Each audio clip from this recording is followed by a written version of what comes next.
Hoje ele referiu que ao acordar ele tinha um conforto no joelho, os joelhos que ele fez uma cirurgia há algum tempo atrás, até por uma iniciativa dele e corroborar. Tá bom, filha? Que ele vai ficar fora desse jogo, uma vez que é um jogo que vai exigir que todos que estejam participando dele estejam em plenas condições para fazê-lo, por isso ele vai ficar fora.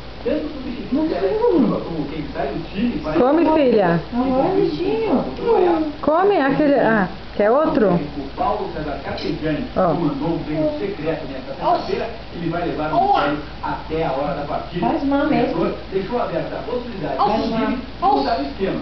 3-5-2 para o 4-4-2. Como eu esperava, a visão do Alex, tem algumas opções, principalmente na frente, que eu não quero, na verdade não quero, anunciando o time, bem francamente. E quanto ao problema do Alex, eu tenho essa alternativa aqui. E eu tenho meu time. Agora é bichinho. Não quero dar. Come, tá bom?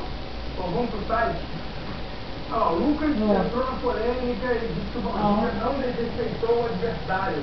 Tem um áudio disponível no site, né? É a entrevista do Lucas, né? Durante o repórter do Afonso, durante o bate-bola da apresentadora SN, que é a torcida Que é com o Geraldo. Melequeiro. Com você. O Geraldo que apresenta. O Geraldo que apresenta os 287 programas. Vamos intervalo aí, Felipe. O Jorge Burros Bopoulos, que é um abraço. Tá bom, né? O Almeida Manhuaçu. Bom.